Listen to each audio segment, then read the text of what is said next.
Assalamualaikum warahmatullahi taala wabarakatuh.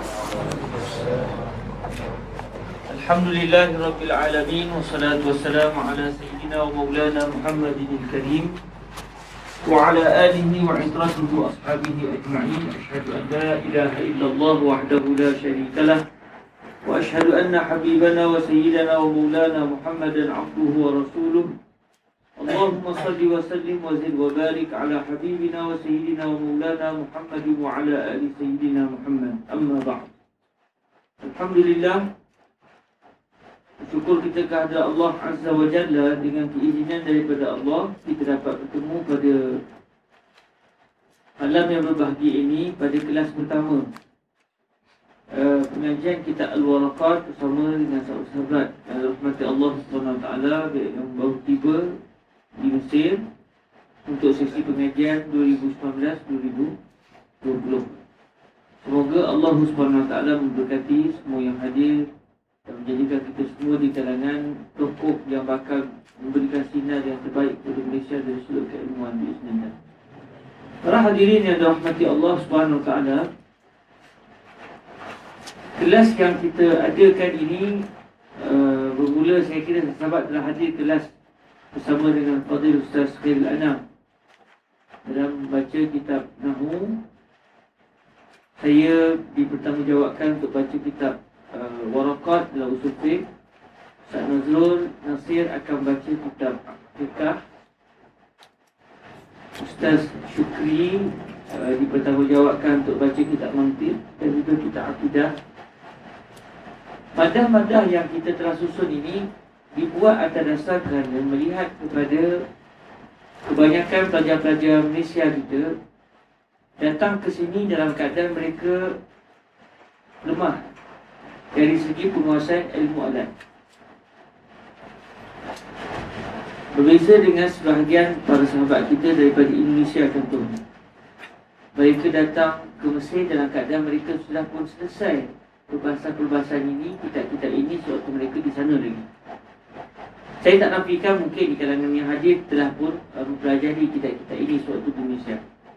Namun secara pukul rata ni, secara ramainya, boleh dikatakan kitab-kitab ini tidak dikuasai dengan baik oleh pelajar-pelajar kita. Dalam masa yang sama, kitab ini adalah kitab ringkas, kitab yang asas dalam setiap ilmu. Maka oleh kerana melihat para sahabat yang datang daripada Malaysia, untuk setakat ni lah, kita harapkan selepas daripada zaman kita yang datang ke Malaysia, ke Mesir akan jadi lebih baik daripada kita. Sebab kita yang akan didik mereka. Dan 10 tahun lagi, 20 tahun lagi, rasanya pelajar-pelajar yang akan sampai ke Mesir lebih baik taraf keilmuan mereka daripada kita. Sebab kita telah pun selesaikan benda-benda asas sewaktu mereka di Malaysia lagi, insyaAllah. Cuma setakat ini, oleh kerana yang datang ke sini, kitab-kitab ini adalah kitab yang bagi mereka inilah kali pertama mereka mungkin mempelajari. Walaupun tak dinafikan ya, dia pernah mempelajari kitab-kitab seperti ini. Atas dasar kerana ianya merupakan kitab-kitab asas dan sangat penting yang perlu dikepahami dan juga dikuasai sebelum kita melangkah masuk dalam kitab lebih tinggi. Maka dengan sebab itulah di Luak Jawi kita letakkan beberapa madah asas ini yang kita akan huraikan dalam bahasa Melayu, dengan harapan sahabat-sahabat dalam tempoh setahun ini akan dapat menguasai semua kitab-kitab yang telah kita susun tadi. Sebab tu kalau perasan jadual kita ada marhalah 1, ada marhalah 2. Marhalah 1 pula pecah ke 2 sebab yang tahun lepas ada kita tak habis lagi. Jadi moga-moga selepas selesai setahun ni, dan sahabat akan khatam kitab Waraqat biiznillah, akan khatam kitab Nailul Raja, akan khatam Matan Sulam, akan khatam kitab Tuhfatus Saniyah, akan khatam kitab Risalah Al-Imam Al-Bajuri, syarah kepada Risalah Imam Bajuri dalam Akidah. Selepas selesai 5 kitab ini, maka insya-Allah kita harapkan pada tahun akan datang, pada tahun 2020-2021, sahabat-sahabat akan dapat mengikuti kelas yang lebih tinggi yang kebanyakan pengajarnya adalah daripada Arab, daripada orang Arab sendiri. Mereka madah usul fiqh saja. Yang Fadilatul Syekh Said bin Saltuk minta saya juga yang bacakan untuk marhalah yang kedua. Adapun selain daripada itu, semua tenaga pengajar adalah adalah orang Arab, daripada guru-guru kita. Dengan harapan selepas selesai marhalah yang kedua, sahabat-sahabat dah ada sayap untuk terbang kepada kelas-kelas yang lebih tinggi, yang ada pelbagai tempat di Al-Azhar, di Madhiyafah. Cita-cita kita ni adalah supaya para sahabat dapat kuasai kitab turas, yang mana dengan penguasaan kitab turas ini, kita akan yakin, atau kita mempunyai satu keyakinan, pelajar-pelajar yang menguasai turas, mereka akan dapat matang ilmu mereka. Bukan lagi ilmu kasar-kasar, tapi dia sudah matang. Bila ilmu itu sudah matang, harapnya dia akan jadi ulama besar. Bila dia jadi ulama besar, dia akan bagi kesan yang besar pada masyarakat di tanah air. Jadi itulah mengapa kita memilih kitab-kitab ini untuk diselesaikan setahun ini, supaya dia menjadi, orang kata apa, batu loncatan kepada kitab-kitab ilmu besar selepas ini, insyaAllah. Jadi saya dipertanggungjawabkan untuk membaca kitab Al-Waraqat karangan Imamul Haramain Al-Juwaini rahimahullahu azza wa jal. Dan kitab Al-Waraqat yang ada di tangan adik-adik yang dirahmati Allah ini adalah merupakan kitab yang dianggap antara kitab asas di dalam ilmu usul fiqh. Ilmu usul fiqh ni luas, perbahasannya luas. Namun Imamul Haramain Al-Juwaini telah memilih beberapa perkara-perkara asas di dalam ilmu usul fiqh yang perlu kita sama-sama ketahui di dalam kitab beliau yang dinamakan sebagai Al-Waraqat. Jadi kita akan mempelajari kitab ini dalam tempoh setahun. Saya akan baca matan dan saya akan huraikan matan tersebut dalam tempoh setahun. InsyaAllah kita akan mengkhatamkan kitab ini. Lalu pada tahun hadapan, kalau ada rezeki, kita akan sambung kepada kitab pada mahalah yang kedua, iaitu kitab Qurratul Ain, yang juga merupakan syarah kepada Al-Waraqat. Tapi syarah hadis sudah lebih luas, tak seperti syarahan mula-mula yang akan saya huraikan kepada para sahabat. Falikulli maqam maqal. Fa maqamuna al-an maqam al-mubtadi'in, fala asyrah illa ala qadri ma tahtajuna ilaihi faqat darabay. Okay? Jadi inilah kitab yang akan kita pelajari insya-Allah. Dan kelas kita adalah sebanyak 2 kali. Sebab saya ada sedikit masalah, saya tidak boleh tidur lewat. Ada sedikit masalah dari sudut kesihatan. Jadi kelas kita mau tak mau, pukul 10 malam tu saya dah di katil saya. Dan saya akan, bukan mengatakan Allah Ta'ala lah, saya akan tidur pukul 10 malam. Jadi oleh kerana begitu, jadi saya terpaksa buat kelas 2 kali. Kita punya kelas ni start 8.30. Kelas satu lagi kita akan start pukul 9. Dan saya akan berhenti sebelum pukul 10. Mereka kita punya kelas hari Sabtu, kalau tak silap. Hari Sabtu Ahad. Sabtu Kalau tahu Waraqat yang satu lagi. Hari Ahad ke hari, bukan hari Senin? Hari Ahad Hari Sabtu baca mata sulam di rumah Johor. Jadi kelas ni, dua-dua kelas ni sambung nyambung bukan 2 kelas yang berbeza. Kita akan setiap kali kita punya pertemuan 2 kali seminggu. Hari Khamis di sini, hari Ahad di rumah Johor. Jadi kita akan baca sikit-sikit InsyaAllah dengan harapan walaupun tak dapat ambil masa yang banyak, kita akan cuba untuk habiskan juga insyaAllah kita ini dalam tempoh setahun biiznillah azza wa jalla. Okey, dalam masa yang sama, antara benda yang ditekankan untuk marhalah pertama ini adalah hafazan matan. Jadi pengalaman kita sebelum-sebelum ini, insyaAllah kalau kita suruh adik-adik hafal matan ke rumah, tak akan hafal, insyaAllah. Pengalamannya sangat nadir untuk satu orang itu dapat menghafal matan dia di rumah dia. Dia satu mimpi yang indah lah. Satu mimpi indah yang sangat jarang berlaku, atau boleh kita sebut tidak berlaku. Jadi antara saya itu tak perlu susah-susah, kita akan hafal matan. Bila kita akan hafal dalam kelas, kita akan hafal sesama. Maknanya kita akan ambil berapa, lebih kurang 10 minit kita ulang matan. Jadi sahabat tidak tertekan, tidak tension, tak perlu hafal di rumah, tak perlu murajaah. Kita punya murajaah, kita punya hafalan, semuanya di sini. Jadi insyaAllah kita akan baca setiap kali matan yang telah kita pelajari, kita akan hafal. Jadi secara insyaAllah baiknya, bila khatam kitab, matan Waraqat sudah dijaga. Begitu juga dengan matan saudara, begitu juga dengan kitab-kitab yang lain. InsyaAllah. Baik. Sedikit pengenalan tentang ilmu usul fiqh. Apakah dia ilmu usul fiqh? Ilmu usul fiqh ni, para hadirin adik-adik yang dirahmati Allah Azza wa Jalla, boleh saya ringkaskan mudah-mudahnya dia bincang tentang 3 perkara. Maknanya segala apa yang kita bakal pelajari ni takkan lagi daripada 3 perkara ini. Yang pertama, mengenal pasti apakah dia dalil. Jadi ilmu usul fiqh peranannya untuk mengetahui apakah dia dalil yang diiktibar di dalam istinbat hukum. Itu yang pertama. Yang kedua, macam mana nak guna dalil.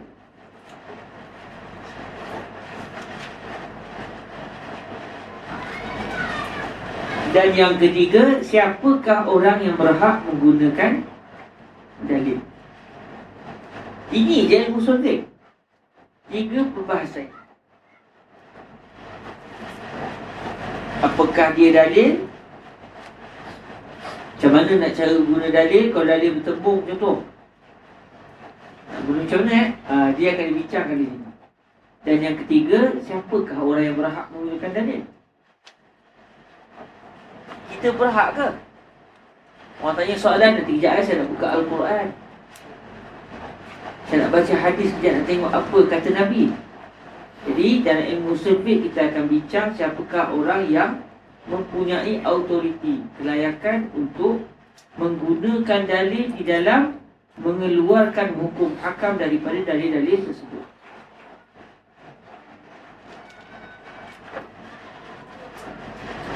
Kalau nak dia punya apa, ta'rif usul fiqh secara standardnya, yang bincang 3 perkara ni, kata Imam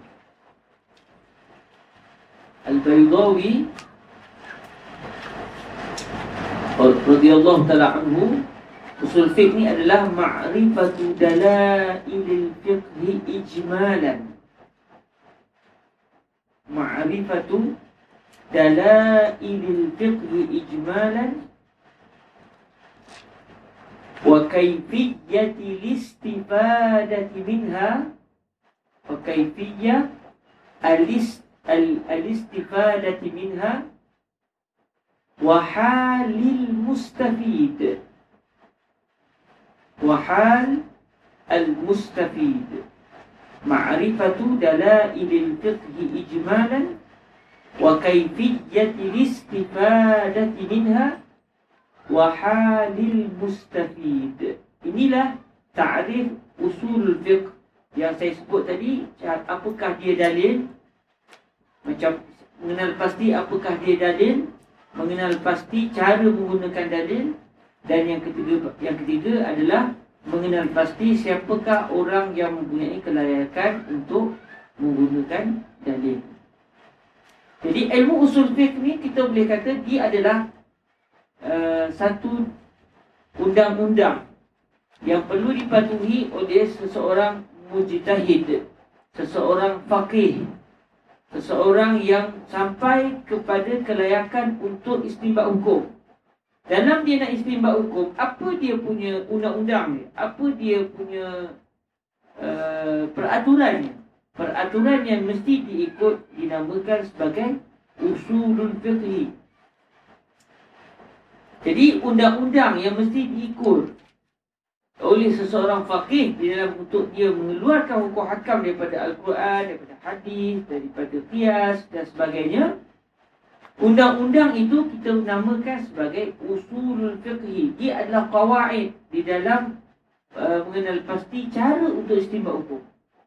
InsyaAllah bila kita baca matan ini, kita akan nampak sedikit sebanyak macam mana usul fiqh berperanan di dalam menjadi undang-undang bagi seseorang mujtahid. Contoh, kalau satu orang kata sebenarnya hukum sebatan ke atas seorang penzina lelaki dan perempuan, sebenarnya itu hanya pada zaman Nabi, bukan pada zaman moden hari ini. Sebab zaman tu sesuai, zaman kita dah tak sesuai. Contoh ada orang keluarkan kenyataan begitu. Baik, dia telah seakan-akan menjadi seorang mujtahid. Tapi mana-mana lah istilahnya. Dia beritahu hari ini hukuman ke atas penzina lelaki dan perempuan sudah tidak terpakai. Contoh, dia kata begitu. Kita kata sebab apa? Dia kata sebab zaman sudah berubah. Wajib pada zaman Nabi, tidak wajib pada zaman kita. Contoh, maka orang yang mendalami usul fiqh akan menyatakan kamu telah berhujah tanpa dalil. Kamu kata wajib pada zaman Nabi, tidak wajib zaman kita. Manakah dia dalil yang mengatakan pada zaman kita sudah tidak wajib? Datangkan saya dalil syarak yang menunjukkan bahawa pada zaman sekarang sudah tidak wajib. Sebab takhsis biduni mukhassis batil. Kita mengkhususkan tanpa dalil yang mengkhususkan, itu adalah batil. Kamu khususkan kewajipan hanya pada zaman Nabi, pada zaman kita sudah tidak wajib. Mana dalil yang mengkhususkan itu? Dia kata ada dalil. Apa dalil? Dia kata malam tadi saya mimpi jumpa Imam Syafi'i. Imam Syafi'i sebut pada saya, zaman sekarang dah tak payah dah pakai hukum tu. Itu pada zaman Nabi. Orang yang belajar usul fiqh, dia akan terus tibai orang tadi. Dia akan kata, minta maaf, kamu berhujah menggunakan mimpi. Di dalam syariat, mimpi bukan dalil. Hatta kalau kamu mimpi jumpa Rasulullah SAW sekalipun, kalaulah kamu mendakwa Nabi dalam mimpi mengatakan zaman sekarang sudah tidak lagi wajib benda yang wajib zaman Nabi, zaman sekarang tak wajib, saya akan kata mimpi bukan dalil. Saya mimpi jumpa Nabi. Maknanya kamu yang salah faham. Nabi sebut benda lain, kamu dengar lain. Atau kamu termerang. Dua tu lah. Kerana mimpi tidak akan menasahkan hukum yang telah sabit. Okey, pengetahuan ni dari mana asalnya? Dalam ilmu usul fiqh. Sebab itu usul fiqh dia adalah satu ilmu yang menjelaskan kepada kita kaedah. Jadi dengan sebab itu, seseorang yang dia nak guna akal dia, nak menafsirkan hukum hakam ikut akal dia sewenang-wenangnya, dia akan tersekat dengan ilmu. Dia tak akan mampu nak cakap lebih. Dia kata Allah sebut az-zaniyatu waz-zani, seorang pezina lelaki, seorang pezina perempuan. Allah tak sebut pun az-zunah waz-zaniyat. Part of pezina-pezina lelaki, pezina-pezina perempuan. Allah tak sebut begitu. Allah hanya sebut az-zaniyatu waz-zani, seorang pezina lelaki dan seorang pezina perempuan. Seorang pezina perempuan dan seorang pezina lelaki, hendaklah kamu sebat mereka dengan 100 kali sebat. Benda ni telah berlaku. Allah Ta'ala nak, dia kata lah, Allah nak yang penting pernah ada seorang pezina lelaki dan seorang pezina perempuan kena sebat. Baik dalam sejarah Islam, ada tak yang pernah kena sebat? Kita kata ada. Maknanya sekarang dah tak perlu, sebab yang penting dah ada yang kena sebat. Buktinya Allah sebut az-zaniyatu, seorang pezina perempuan dan seorang pezina lelaki. Allah tak sebut pun semua berzina. Tengok, kalau orang nak guna akal lah, saya cuba keluarkan. Kalau dia orang tak ada idea, sebagai idea orang. Tapi apabila dia berhadapan dengan orang yang mendalami usul fiqh, orang tadi akan kata ini kaedah yang tidak bertepatan dengan kaedah bahasa Arab. Kamu tu guna kaedah, mungkin guna kaedah bahasa Melayu tu. Kaedah bahasa Melayu tidak menjadi dalil untuk istimbat hukum. Bila kita nak memahami Al-Quran dan juga hadis yang merupakan nas, yang merupakan dalil dalam istimbat hukum, maka perlu dipahami berdasarkan kaedah bahasa Arab. Baik, di dalam ilmu bahasa Arab, apabila isim mufrad dimasukkan padanya kalimah al, huruf alif lam, maka dia boleh memberi makna semua. Maknanya firman Allah Subhanahu Wa Taala yang berbunyi az-zaniyatu waz-zani bermaksud semua penzina perempuan dan semua penzina lelaki. Kerana apabila ada alif lam campur dengan isim mufrad, dia akan memberi makna umum. Makna umum artinya semua. yang kamu sebut seorang itu mungkin kaedah bahasa Melayu kamu. Itu bukan kaedah bahasa Arab. Dia pun tersekat. Tapi kata ini idea saya. Minta maaf, idea kamu tidak maksum.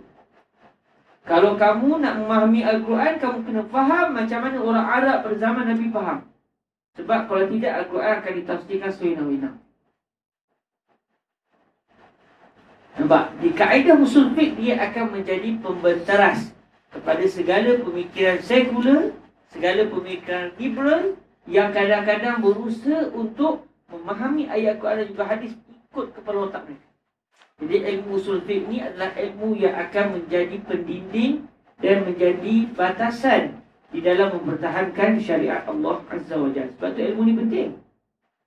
Dan ilmu ni juga saya tak langsung akan dapat menunjukkan kepada kita bagaimana fuqaha kita di dalam mereka istinbat hukum, mereka tidak guna akal. Mereka guna kaedah. Tapi ni Imam Abu Hanifah tak pakai hadis Rasulullah. Nabi sebut la salata liman lam yaqra' bi Fatihatil Kitab. Tidak akan ada sembahyang yang tidak ada padanya Fatihatul Kitab. Imam Abu Hanifah kata kalau tak baca Al-Fatihah dalam sembahyang, tapi dia baca surah lain, sembahyang sah tapi berdosa. Sedangkan Nabi kata tidak ada solat, maknanya tidak sah. Imam Abu Hanifah sengaja berlawan dengan hadis Nabi. Kalau ada orang dakwa begitu, kita kata tak. Imam Abu Hanifah tidak memahami la salata itu dengan maksud la salata sahihah. Tapi beliau faham la salata kamilah. Dia berpegang dengan hadis tadi. Cuma Imam Syafi'i faham tidak ada sembahyang, maksudnya tidak ada sembahyang yang sah. Mazhab Imam Abu Hanifah pula memahami tidak ada sembahyang yang sempurna. Jadi bila kita belajar usul fiqh, kita akan jadi subhanallah, para ulama semuanya ada dalil. Walaupun zahir mereka bercanggah dengan dalil, sebenarnya percanggahan mereka itu kerana ada dalil lain yang mungkin kita tahu, mungkin kita tak tahu. Kalau nak tahu, kena buka lah kitab-kitab mereka, meneliti apakah pendirian mereka. Jadi ilmu usul fiqh mengajar kita, selain daripada tahu kaedah istinbat hukum, ilmu ini juga mengajar kita betapa hebat para ulama dahulu dalam istinbat hukum. Mereka istinbat bukan guna otak, tetapi mereka istinbat guna kaedah.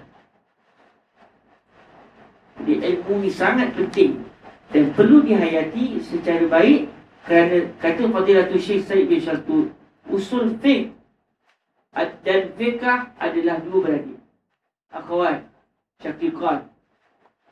Usul fiqh dengan ilmu fiqh adalah dua beradik. Sebab tanpa usul fiqh tidak akan terhasil fiqh. Jadi siapa yang semata-mata mementingkan belajar fiqh dan dia tidak pula mahu mendalami usul fiqh, dia hanya sekadar tahu hukum, tapi dia tak tahu macam mana para fuqaha kita boleh istinbat hukum gitu. Macam mana dalil dia, macam mana dia keluar benda. Dan kalau orang petikai mazhab dia, mungkin dia tak boleh jawab sebab dia tak tahu apa kaedah imam ni. Tapi bagi kita yang belajar ilmu usul fiqh, kita akan dapat memahami mengapa Imam Syafi'i kata begini, apa dalil Imam Syafi'i, mengapa beliau berkata demikian. Semuanya akan ada dalil yang jelas daripada ilmu usul. Dan subhanallah, kita dalam mazhab Imam Syafi'i bangga sebab orang yang mula-mula menulis karya dalam ilmu usul fiqh adalah Al-Imam Asy-Syafi'i radhiyallahu ta'ala anhu, menerusi kitab beliau Ar-Risalah. Bukanlah bermakna beliau yang mencipta ilmu ni, tidak. Ilmu ini bukan ilmu ciptaan. Ini ilmu warisan yang diwarisi daripada baginda Nabi, turun ke sahabat, sahabat turun ke tabi'in, tabi'in turun ke tabi'in. Akhirnya Imam Syafi'i menulis, mencatat kembali segala ilmu yang ada pada akal para ulama mujtahid sebelum kedatangan beliau, supaya ilmu ini dapat tercatat dan dapat dipelajari. Kalau tidak, mungkin bila meninggal seseorang, dia meninggal dengan bawa segala ilmu usul fiqh. Makin lama orang makin rosak. Jadi Imam Syafi'i telah menghasilkan karya usul fiqh yang menulis kitab Risalah, lalu berkembang sehinggalah sampai kepada kita kitab-kitab yang pelbagai dalam mazhab-mazhab yang pelbagai, yang kesemuanya adalah untuk menyatakan kaedah fiqh bagi setiap para ulama dalam mereka mengistinbat hukum hakam fiqh. Ini ilmu usul fiqh. Secara kasar je lah. Dan kitab yang sedang berada di tangan kita ini karangan seorang ulama besar dalam mazhab Syafi'i kita, iaitu Imam Al-Haramain Al-Juwaini. Imam Al-Haramain Al-Juwaini. Beliau ada banyak kitab, antaranya Al-Burhan. Dan usul fiqh juga Al-Burhan. Antaranya waraqat yang ada di depan mata kita sekarang. Antaranya lagi dalam fiqh beliau ada kitab Bahrul Mazhab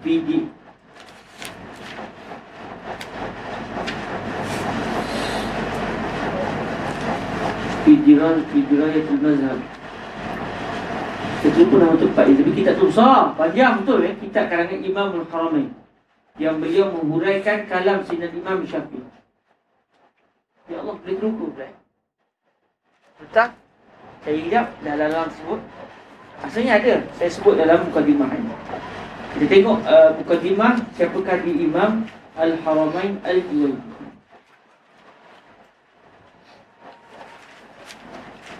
Nihayatul Matlab fi Dirayatil Mazhab.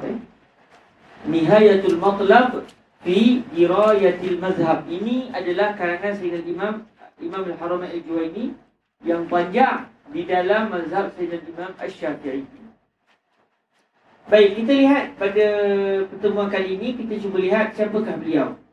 Imam Al-Haramain yang kita akan belajar di kitabnya insya-Allah dalam tempoh setahun. Apakah dan siapakah beliau sebenarnya? Pada muka surat Jim itu, bagi yang ada nusrah yang saya tahqiq itu, pada muka surat Jim saya datangkan tentang sirah Zatiyah biodata Sayyidina Imam Al-Haramain Al-Juwaini. Beliau adalah Imamul Haramain, imam bagi dua tanah haram, maksudnya Makkah dan juga Al-Madinah. Imam Makkah dan Madinah. Digelar orang juga Diyauddin. Glamournya dengan kunyah Abul Ma'ali. Siapa nama beliau? Abdul Malik. Abdul Malik bin Abdullah bin Yusuf bin Abdullah bin Yusuf bin Muhammad bin Hayyuyah Al-Juwaini An-Naisaburi. Maksudnya beliau ni, tempat tinggal beliau asal-asal ni sekarang ni berada di belah Iran sana. Belah-belah sana. Abdul Malik bin Abdullah. Ayah beliau pun ulama besar juga. Dan ayah beliau antara guru beliau. Beliau ni digelar orang dengan gelaran Imamul Haramain. Kenalah, boleh sebut qala Imamul Haramain, taulah kita, iaitu Abdul Malik ibnu Abi Muhammad Abdullah ibni Yusuf Al-Juwaini. Kenapa orang menggelar beliau dengan gelaran Imamul Haramain? Kerana beliau telah pergi ke Mekah menunaikan haji. Kemudian beliau telah tinggal di Mekah dan juga di Al-Madinah selama 4 tahun. Dan sekarang tak boleh dah. Kita datang ke Mekah, habis haji, habis umrah, kena balik lah. Kalau tidak kena hambat dengan polis lah. Polis sana. Zaman dulu tak apa. Bila pergi ke Mekah, walaupun beliau daripada Iran tu, bergerak menuju ke Mekah di masa lama, sampai ke sana, beliau telah menetap di Mekah selama 4 tahun sebelum beliau pulang semula ke kampung halaman beliau. Jadi sewaktu beliau berada di Mekah dan juga di Al-Madinah dalam tempoh 4 tahun itulah, beliau telah mengajar, memberikan fatwa, lalu sehingga orang menggelarkan beliau sebagai imam, iaitu ulama besar bagi dua tanah haram. Imamul Haramain Al-Juwaini. Bilakah Imamul Haramain lahir? Tengok beliau lahir dan telah meninggalkan kita lama. Tapi subhanallah, hasil tulisan beliau sampai ke hari sampai ke begini. Nak tunjukkan apa? Tunjuknya ikhlas. Kalau kita menghasilkan buku, entah sebelum kita mati, buku tu orang tak baca. Sebelum mati, orang tak baca dah. Lepas mati, buang terus kat Sungai Gombak Selangor. Tapi Imamul Haramain, beliau menghasilkan kitab. Kitab beliau sampai kepada kita dengan sanad lagi. Nak menunjukkan betapa kitab karangan beliau ni berkat kerana keikhlasan pengarang. Siapakah beliau dan bilakah beliau lahir? Secara yang kuatnya, yang rajihnya, beliau lahir pada 18 Muharram. 18 Muharram tahun 419 Hijriyah. Sekarang berapa tahun? Sekarang tahun Hijriyah 1400. 1440. 1440. Maknanya beliau sudah meninggalkan kita hampir 1000 tahun. Bukan sikit-sikit, lebih berhang tua lagi rasanya. 1440 sekarang ini. Beliau lahir pula pada tahun 419 Hijriyah. Lama, panjang masa di antara kita dengan beliau. Ini yang rajihnya lah. Beliau lahir pada 18 Muharram 419 Hijriyah. Siapakah dia guru Imamul Haramain? Kalau kita baca kisah para ulama-ulama kita, kalau betul dia seorang ulama, dia mesti ada guru. Idza waqa'a dhubabu fi ina'i ahadikum falyaghmisu falyanza'. Kalau kita cerita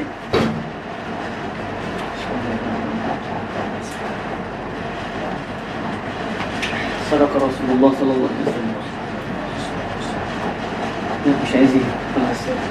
Imamul Haramain punya guru, dan orang yang berilmu walaupun dia cerdik, dia mesti berguru. Apa peranan guru? Guru peranannya adalah irsyad. Walaupun guru tidak dapat memberikan semua maklumat kepada si murid, tetapi guru merupakan pedoman dan kunci pada seorang murid. Peringkat awal, murid dengan akal dia bijak akan terfikir macam-macam, dan kadang-kadang apa yang dia fikir itu salah dari kaedah. Lalu guru membetulkan. Kalau dia dengar guru disebut benda tak betul, pada dia akan keluarkan pendapat dia, lalu guru betulkan. Jadi ini peranan guru. Sebab itu kalau kita tengok mana-mana orang alim, mesti ada guru. Mesti ada guru. Dan ini menunjukkan bahawa kalaulah seseorang itu tidak berguru, biasanya dia akan mengeluarkan pendapat-pendapat yang pelik, sebab dia hanya berdasarkan akal dia semata-mata dalam memahami nas. Dia baca buku kitab pun dengan akal dia semata-mata. Dia tak akan faham berdasarkan nas. Satu contoh, ada seorang penceramah, kalau saya sebut namanya, hari ini semua bakat kita. Tapi tak apalah, kita bukan nak cerita batang tubuh dia tu, tapi saya nak kritik akal dia. Kalau saya sebut, hari ni semua kenal. Siapa tak kenal, dia bukan orang Malaysia. Dalam satu sekali tu, dia bagi kuliah maghrib di tempat saya. Kuliah maghrib di tempat saya di Gombak sini. Dia dulu pelajar Al-Azhar.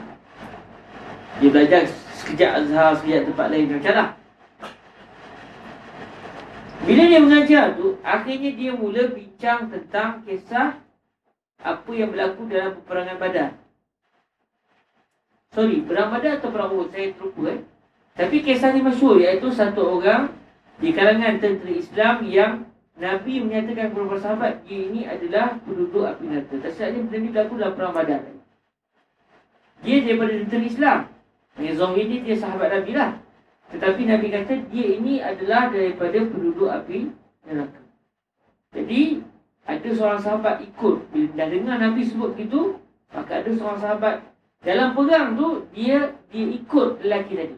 Sambil-sambil berlawan dengan orang kafir, dia akan pergi ke mana saja lelaki ni pergi. Lelaki ni pun perang juga lah. Perang memang dahsyat semualah. Memang dia berani amat-amat. Tetapi dah sekali dia dah luka, cedera, dia tak tahan, dia ambil, dia bunuh diri. Dia bunuh diri dengan pedang dia sendiri. Dia cacapkan pedang dia ke tanah, lepas tu dia benamkan dada dia ke mata pedang. Akhirnya pedang tu masuk menembusi badan dia, lalu matilah dia. Lalu sahabat yang ikut ni terus jumpa Nabi dan kata, Sadaqah Rasulullah SAW. Betul lah apa yang Rasulullah sebut. Dia memang penduduk api neraka, sebab saya tengok dia telah mati terbunuh. Itu kisah dia.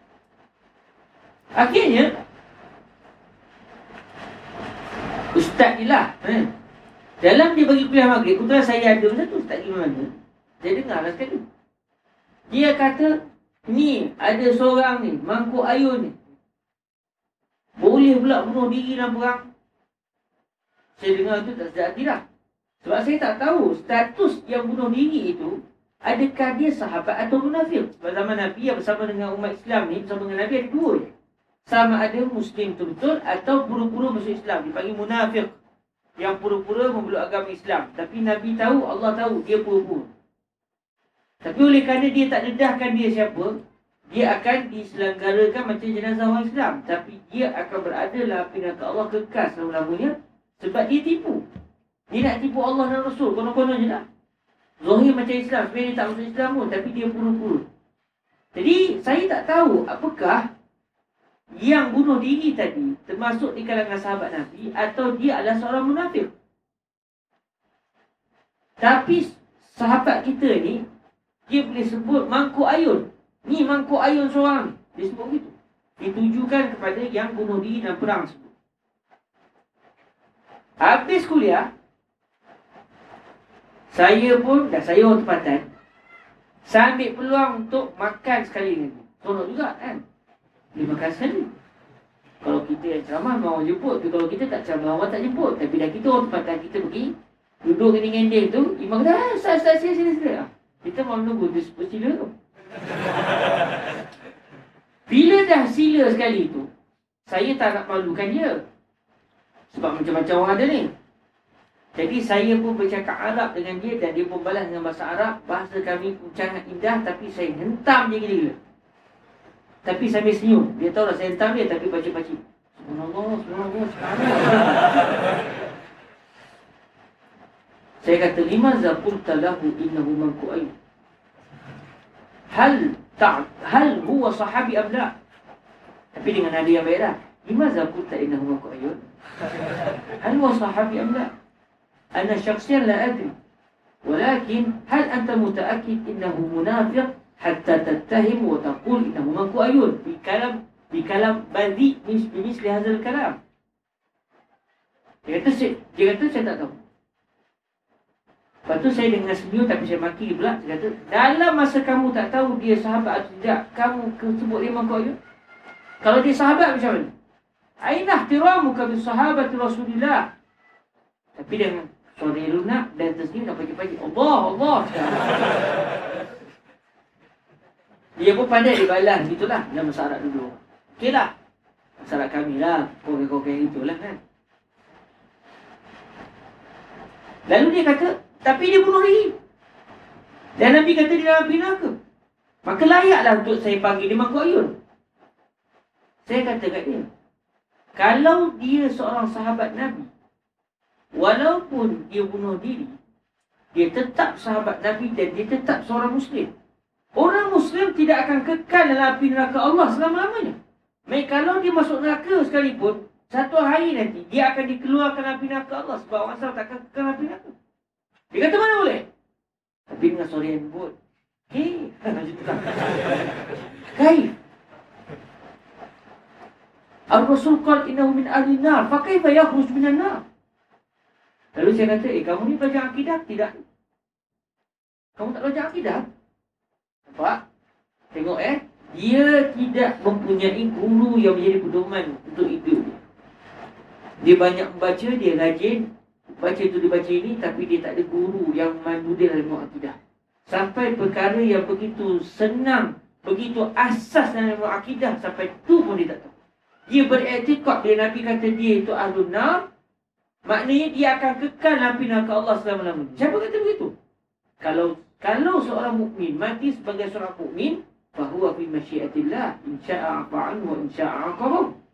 Itu yang kita belajar akidah Ahlussunnah wal Jamaah. Tapi perkara sekecil itu pun dia tak tahu. Apa punca dia? Sebab dia tak baca, dia baca. Tapi dia tidak dipandu. Dia tak ada guru. Dan inilah yang menjadi masalah kepada orang yang banyak memberikan pendapat kadang-kadang dalam masa yang sama. Orang anggap dia sebagai ilmuwan tapi dia tidak ada panduan sebagai daripada seorang guru. Lau sakata man lam ya'rif laqallal khilaf. Kalaulah orang yang tak tahu tu senyap, nescaya tidak akan banyak perselisihan.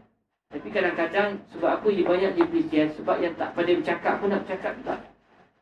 Dia tidak mahir dalam ilmu tu, dia tak belajar dalam ilmu tu secara detail, tapi nak cakap juga. Dan kebetulan sahabat kita ni dalam satu waktu yang lain, saya pernah berforum dengan dia, pernah berforum. Saya kata setiap seseorang dia patutnya hanya bercakap dalam bidang dia. Selain daripada bidang dia jangan cakap. Sebab dia tidak ahli.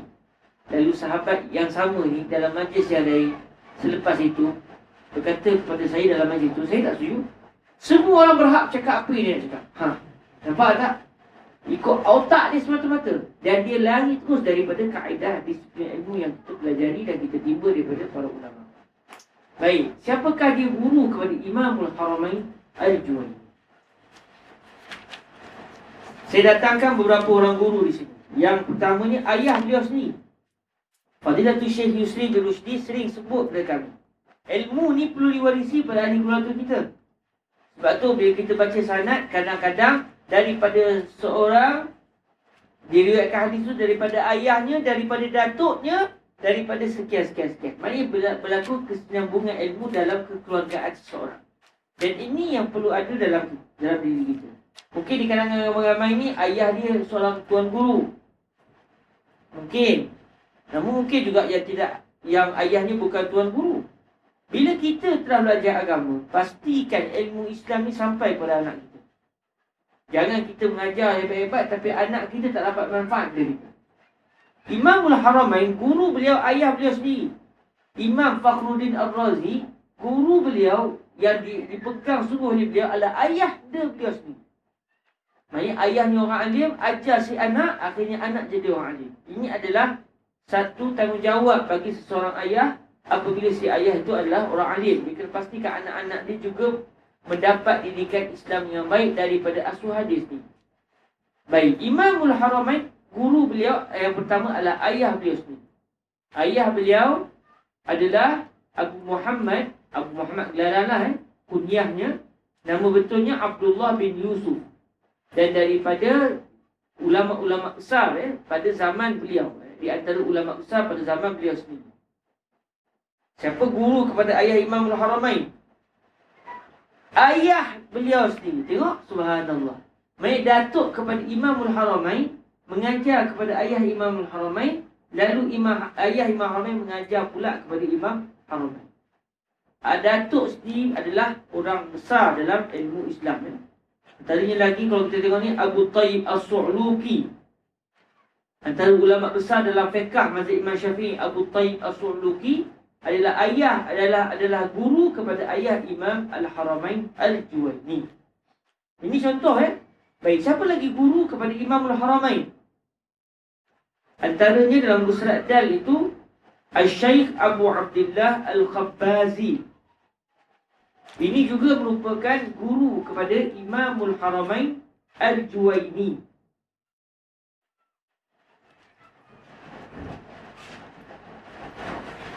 Syekh Abu Abdillah Al-Khabbazi ini adalah murid langsung kepada seorang ulama besar dalam ilmu hadis, iaitu Al-Kashmihani. Al-Kashmihani ini sangat terkenal dengan Sahihul Bukhari. Kalau kita baca Sahih Bukhari, riwayat Abu Zar, riwayat Al-Kashmihani. Ini adalah orang yang berperanan di dalam meriwayatkan Sahihul Bukhari. Jadi Al-Kashmihani ini guru kepada Syekh Abu Abdillah Al-Khabbazi, manakala Abu Abdillah Al-Khabbazi adalah guru kepada Imamul Haramain Al-Juwayni. Maknanya guru-guru yang hebat berperanan untuk melahirkan seorang anak murid yang hebat. Antara guru kepada Imam Al-Haramain lagi, kalau Nusrat Azhar itu saya datangkan Abul Qasim Al-Iskaf Al-Isfirayini. Ini juga adalah guru kepada Imam Al-Haramain Al-Juwayni. Banyak lagi lah. Baik. Akidah Imamul Haramain Al-Juwayni. Surat Sin. Akidah Imamul Haramain Al-Juwayni. Imamul Haramain Al-Juwayni berakidah dengan akidah Ahlus Sunnah wal Jamaah. Apakah dia akidah Ahlus Sunnah wal Jamaah? Akidah Al-Asy'ariyah wal Maturidiyah. Saya sengaja timbulkan perkara ni sebab hari ni ada orang dia telah mencuri istilah ni. Dia sebut Ahlus Sunnah, maknanya bukan Asy'ariyah. Asy'ariyah lain, Ahlus Sunnah lain. Kami Ahlus Sunnah, mereka Ahlul Bid'ah. Ada orang faham gitu? Sedangkan istilah Ahlus Sunnah, bila kita bukalah kitab-kitab, disebut Ahlus Sunnah, yang dimaksudkan adalah akidah Al-Asy'ariyah ataupun akidah Al-Maturidiyah. Ini istilah yang digunakan oleh para ulama berkurun lamanya. Disebut akidah Ahlus Sunnah, maka dia adalah akidah yang dibawa oleh Al-Imam Abdul Hasan Al-Asy'ari dan juga Al-Imam Al-Maturidi.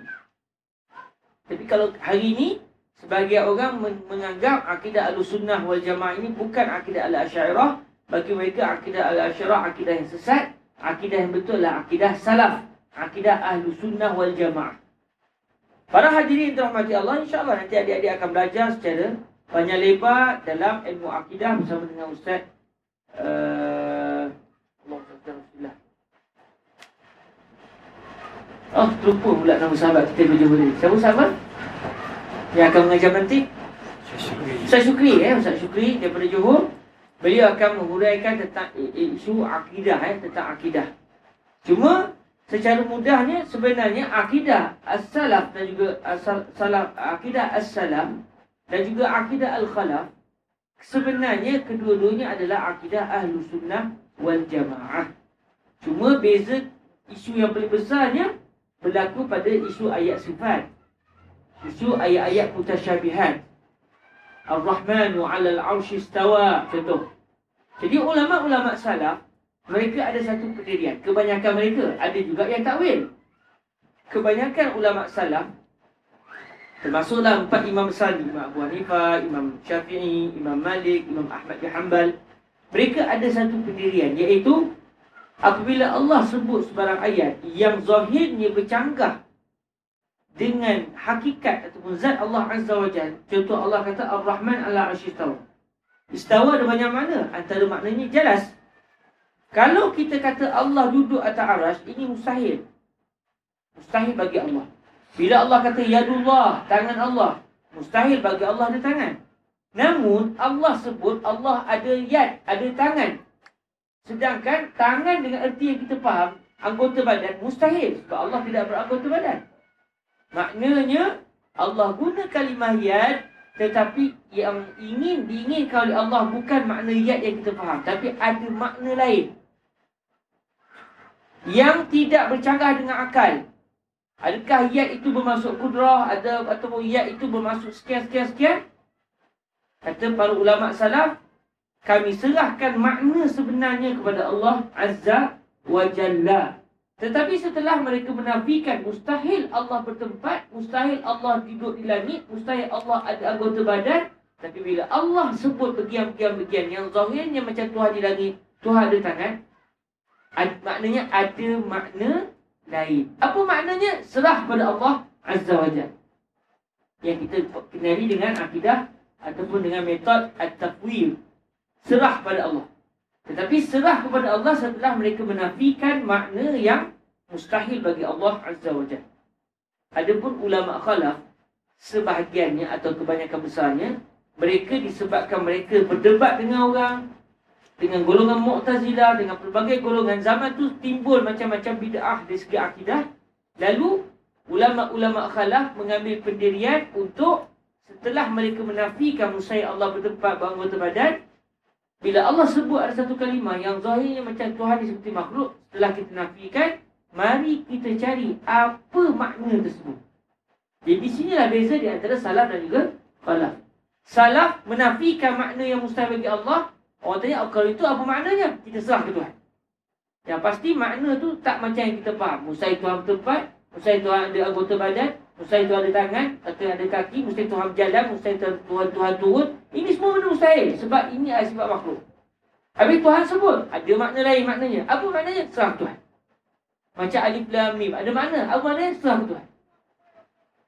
Ada pun ulama khalaf, mereka dalam memahami satu ayat itu mustahil Tuhan bertempat. Okey, orang tanya apa maknanya? Okey, istawa, kami berpendapat wallahu a'lam, istawa maknanya istaula. Yadullah, Kami berpendapat wallahu alam yadullah maknanya qudratullah, saitaratullah. Jadi mereka cuba untuk mencari makna berdasarkan ijtihad mereka. Mungkin betul, mungkin salah. Tetapi mereka menggunakan kaedah bahasa Arab dalam memahami apakah makna yang layak bagi Allah Azza wa Jalla. Contohlah macam dalam surah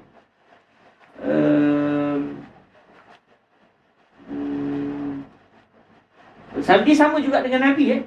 Konsep yang sama juga dengan Nabi. Cuma Nabi makhluk.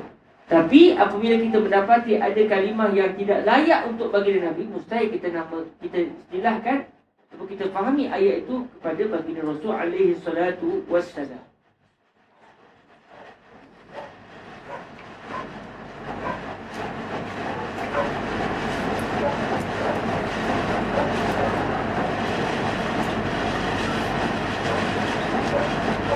Saya tak tergambar. Ada satu ayat yang saya nak sebut, tapi tak apalah, kalau saya ingat saya akan sebut.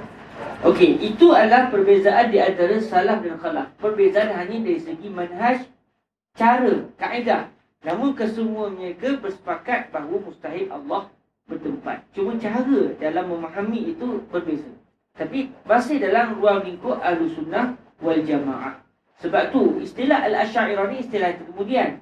Sebab kerana mengambil sempena orang yang menyusun ilmu itu, menetapkan balik kaedah-kaedah itu adalah Imam Abu Hasan Al-Asy'ari juga Imam Abu Mansur Al-Maturidi.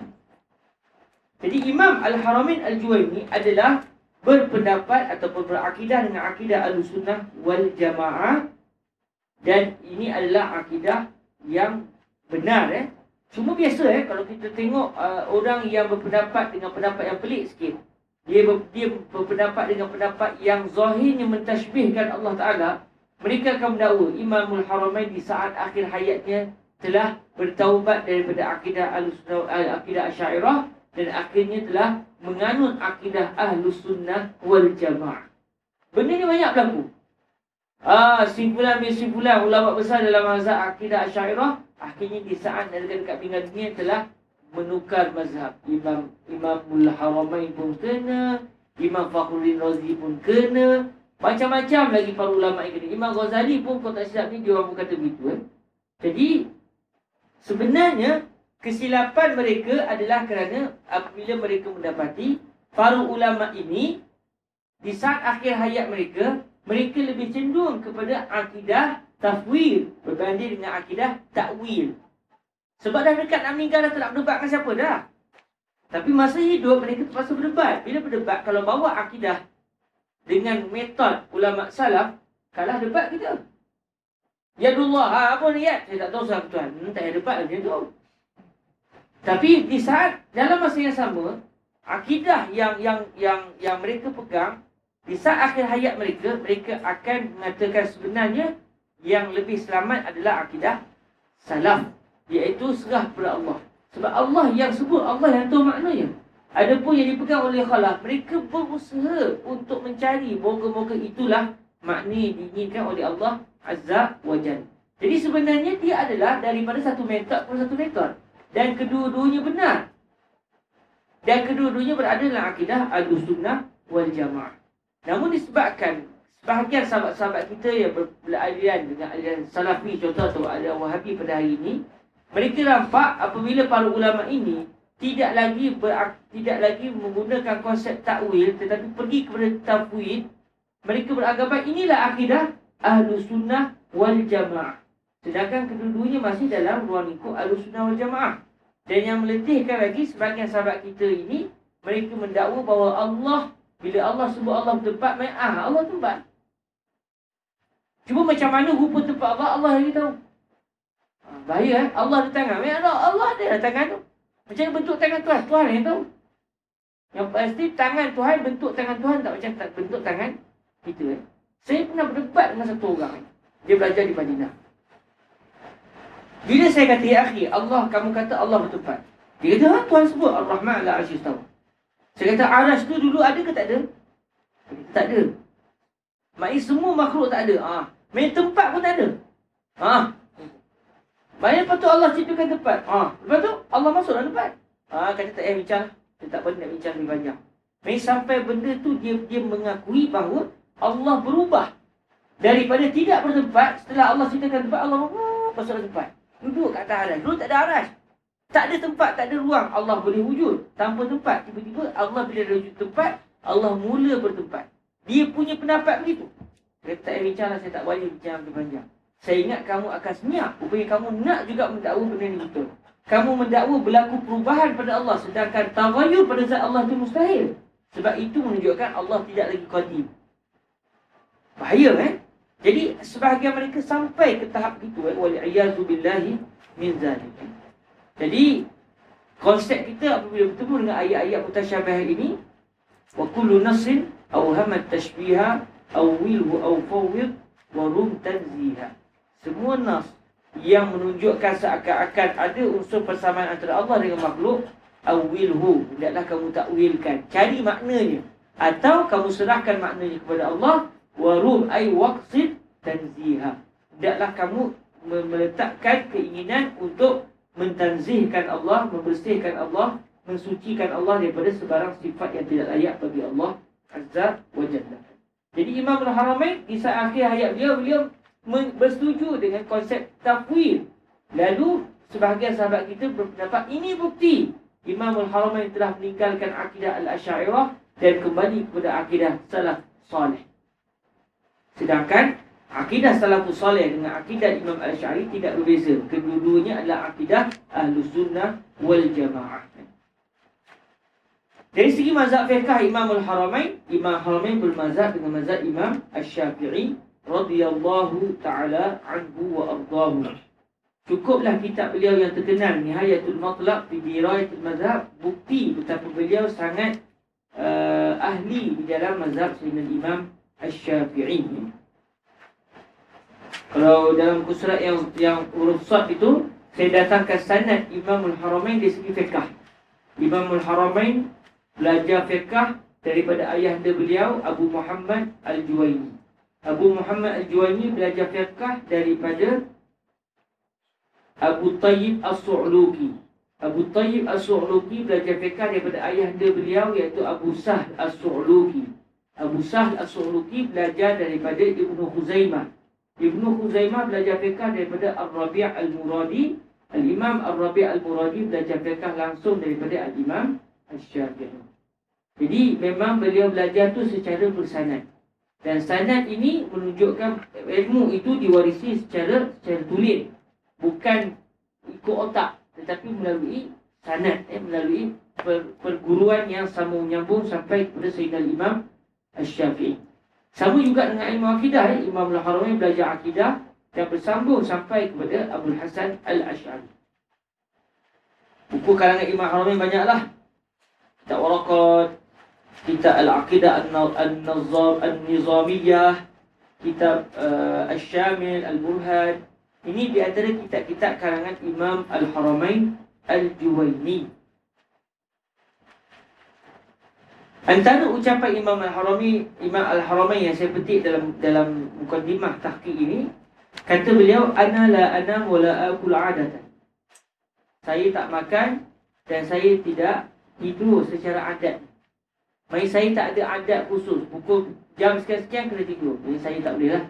Saya kena tidur pukul 10 Jadi Imam Al-Haramain beliau tidak ada adat. Makan tak ada waktu.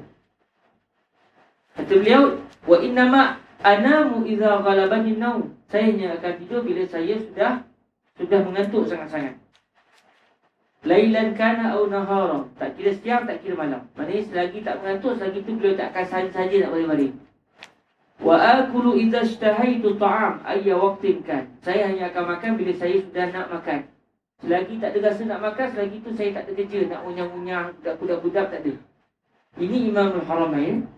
Antara benda lagi, kata beliau, ma takallamtu fi ilmi al-kalami kalimatan hatta hafiztu min kalami al-qadhi Abi Bakr wahdahu 10,000 waraqah. Saya tidak akan bercakap satu kalimah pun dalam ilmu kalam. Saya tidak akan mengajar walau satu kalimah dalam ilmu akidah, melainkan setelah saya telah menghafaz daripada ucapan Al-Qadhi Abu Bakr Al-Baqillani, ucapan beliau yang berjumlah sebanyak 10,000 helaian kertas. Bila saya dah hafal 10,000 helaian kertas, yang mana itu merupakan kaedah-kaedah akidah yang ditulis oleh Imam Abu Bakar Al-Baqillani, barulah selepas itu saya mengajar. Tengok tak? Orang zaman hari ini, kadang-kadang dia sendiri yang syok nak mengajar. Orang dulu tidak. Orang dulu dia akan mengajar setelah dia diperintahkan oleh gurunya mengajar. Sebab si guru lebih tahu si murid ni faham ke tidak. Si murid kadang-kadang dia rasa dia faham, tapi si guru tahu tak, dia kalau dia mengajar tak betul lagi. Silap dia akan menyesatkan anak-anak murid dia. Sebab tu orang dulu mereka hanya akan belajar kerana Allah, dan sampai tahap si guru akan memerintahkan si murid untuk mengajar. Syair Imam Aramain yang terkenal yang biasa kita hafal, dia dekat dengan syair Imam Syafi'i. Akhilan tanala al-ilma illa bi sittatin sa'umbika an tafsiliha bi bayani zaka'un wa hifsun wa iftiqarun wa ghurbatun wa talqinu ustadin wa tulu zaman. Wahai saudaraku, ilmu tidak akan tercapai melainkan dengan 6 perkara. Kita belajar, inilah benda ni. Saya akan memberitahu kepada kamu dengan huraian yang panjang lebar. Yang pertama apa? Zakat. Kena ada kecerdikan. Kalau dia rajin tapi dia tak cerdik, buat macam mana? Tapi bukanlah maksud kalau orang tu tak cerdik, tak belajar je. Mana tahu Allah rezekikan selepas itu kecerdikan. Al-Imam Ar-Rabi' Al-Muradi asalnya tak cerdik. Imam Syafi'i hurai-hurai, tak faham. Hurai lagi, tak faham. Hurai lagi, tak faham. Sampai Imam Syafi'i kata, kalau aku mampu untuk tuangkan ilmu dalam otakmu, nescaya akan aku tuangkan ilmu dalam otakmu. Tapi kesungguhan itu akhirnya menyebabkan beliau menjadi ulama besar dalam mazhab Imam Syafi'i. Jadi kecerdikan ini adalah rezeki daripada Allah. Hirs, kesungguhan. Waftiqarun, mengharap, rasa tak cukup. Ilmu ni begitu. Kalau rasa cukup, cukup. 2 tahun belajar cukup. Lalu jadi alim dah. Itu tak jadi alim lagi tu. Dia belum ada rasa mengharap. Dia belum rasa miskin dalam ilmu. Waghurbatun, dia kena duduk asing. Lepas tu adik-adik dah datang jauh dah ni. Jangan dilepaskan peluang. Ni dah gurbah dah. Bila dia sampai dia gurbah, dia buang masa pula. Seronok. Balik Malaysia. Kadang main PUBG, balik Malaysia. Kan? Wa talqinu ustazin. Talqin. Ilmu itu daripada lidah si guru masuk kepada si murid. Bukan membaca. Bukan maksud dia tak boleh baca. Bagus membaca. Tapi kena ada ustaz. Kena ada syekh yang menjadi panduan dia. Kalau tidak, banyak membaca saja menyebabkan boleh rosak. Macam sahabat saya tadi. Dia membaca banyak. Tapi sampai benda sekecil itu pun dia tak tahu. Sedangkan benda itu adalah merupakan alit batal dalam akidah. Mana ada orang Islam yang akan kekal Nabi Nabi Allah SAW. Watulu zaman. Yang ni berat sikit lah. Panjang masa. Berapa lama panjang tu? 4 tahun. 4 tahun tak jadi dia. Dia nak adat. Habis tu kami punya BA ni 4 tahun saya macam mana? Bolehlah geli-geli. Bolehlah ilmu geli-geli ni tu kan. Maknanya saya sentuh lah ilmu tu. Tapi tak mendalam. Habis nak buat macam mana mendalam? Dulu zaman. Menuntut ilmu kena lama. Tapi kalau nak menuntut ilmu sungguh, kalau nak kerja 4 tahun dah izin dah. Dah boleh kerja dah. Gaji pun boleh tahan. Tapi kalau nak menuntut ilmu secara dalam, dia memerlukan masa yang panjang. Letaklah target 10 tahun kat Mesir. Habis BA sambung master. Habis master sambung PhD. Tak habis lagi, sambung lagi. PhD yang kedua, ambil masa yang panjang. Tapi bila ambil masa yang panjang, pengorbanan juga panjang. Tinggalkan keluarga. Duit kadang-kadang ada, kadang tak ada. Ini semua ujian. Namun kalau kita nak ilmu yang betul-betul tulis dan kita betul-betul nak jadi seorang alim, moga-moga boleh jadi kebanggaan bagi Nabi Muhammad SAW, maka kata para ulama, talqin ustazin wa tulu zaman. Kena tulu zaman. Sebab tu sahabat-sahabat dah ada di Mesir ni, ambil peluang sungguh-sungguh. Sebab kita ada para syuyuh yang hebat-hebat. Cuma kita perlukan kesungguhan dan kita perlu ada semangat untuk berani duduk lama di Mesir. Bukan duduk lama suruh gagal, tak. Cemerlang macam biasa. Tiap-tiap tahun imtiaz macam biasa. Dalam masa yang sama, habis BA sambung master. Habis master sambung PhD. InsyaAllah, bila kita ada tulu zaman itu, sambil-sambil tu buat master PhD. Bukan sebab master PhD, tapi nak tulu zaman punya pasal. Sambil-sambil lah. Nanti orang kata tak ada buat kerja pula. Saya buat master, padahal saya tahu ilmu master tak sangat berbanding dengan ilmu yang kita tiba daripada dada para ulama. Bila ada tulus zaman, ada al-hirs, ada talqinul ustaz, Cukup syarat, biiznillah kita akan mendapat ilmu sebagaimana disebut oleh para ulama. Bilakah Imamul Haramain wafat? Beliau wafat dengan sebab sakit lah. Beliau sakit, demam panas beliau kena demam panas. Dan akhirnya dengan izin Allah SWT dan takdir Allah Ta'ala, beliau akhirnya meninggal dunia selepas sembahyang Isyak, selepas solat Isyak pada 25 Rabiul Akhir. 25 Rabiul Akhir tahun 478 Hijriyah. 478 Hijriyah dalam usia 59 tahun. Dalam usia 59 tahun, dan beliau telah dikebumikan bersebelahan dengan makam ayahanda beliau sendiri, iaitu Al-Imam Abu Muhammad Abdullah bin Yusuf Al-Jurmi radhiyallahu ta'ala anhu wa ardah. Semoga kita diberkati Allah SWT dengan kita mempelajari kitab beliau. Dan marilah kita sama-sama menghadiahkan Al-Fatihah kepada Imamul Haramain, para guru beliau, para murid beliau dan seluruh para ulama yang menyambungkan ilmu sampai kepada kita. Allahumma amin. Ilaihim jami'an Al-Fatihah. A'udzubillahi minasyaitonirrajim. Bismillahirrahmanirrahim. Alhamdulillahirabbil alamin. Arrahmanir rahim. Maliki yaumiddin. Iyyaka na'budu wa iyyaka nasta'in. Ihdinas siratal mustaqim. Siratal ladzina an'amta 'alaihim ghairil maghdubi 'alaihim waladdallin.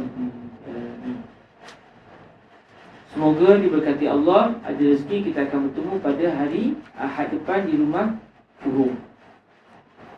Sekitar pukul 9 lah saya target. Sebab saya kelas saya di sini, habis kelas ni saya akan terus di rumah Johor Hayu Samin.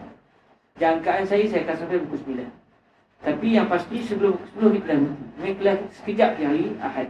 Tapi tak apa, sikit pun sikit lah, sebab kita nak cover dengan hari ni dapat sejam setengah, sana setengah jam, dapat 2 jam setiap minggu. Dalam tempoh setahun boleh khatam kita ni bismillah. InsyaAllah kita akan bertemu pada hari Ahad depan di rumah Johor Hayu Samin. Rumah Johor ada 2 Hayu Samin dengan Raba'ah. Yang kelas kita ni di Hayu Samin, di atas sekali, tingkat 6 lebih kurang ataupun tingkat 7. Tidak ada lift. Akhi lan tanala al-ilma illa bisu'ud bisu'udi al-sulam bisu'udi as-sulam bismillah as-sulam kita silim. Semoga diberkati Allah dan semoga gagah pada hari Ahad ini untuk naik ke puncak kayangan di rumah Johor Hayu Samin bismillah. Semoga diberkati Allah. Kita tangguhkan majlis kita dengan kita berselawat ke atas junjungan mulia Nabi Muhammad sallallahu alaihi wa alihi wasallam. Allahumma salli afdal salati ala as'ali makhluqatika sayyidina Muhammad wa ala alihi wa sahbihi wa sallim adada ma'lumatika wa midada kalimatika kullama dhakaraka dhakiruna wa ghafala an dhikri ghafilun. اللهم صل أفضل الصلاة على أسعد مخلوقاتك سيدنا محمد وعلى آله وصحبه وسلم عدد معلوماتك ومداد كلماتك كلما ذكرك ذاكرون وغفل عن ذكره الغافلون. اللهم صل أفضل الصلاة على أسعد مخلوقاتك سيدنا محمد وعلى آله وصحبه وسلم عدد معلوماتك ومداد كلماتك كلما ذكرك ذاكرون وغفل عن ذكره الغافلون. سبحانك اللهم وبحمدك أشهد أن لا إله إلا أنت أستغفرك وأتوب إليك. بسم الله الرحمن الرحيم. والعصر إن الإنسان لفي خسر إلا الذين آمنوا وعملوا الصالحات وتواصوا بالحق وتواصوا بالصبر. السلام عليكم ورحمة الله وبركاته.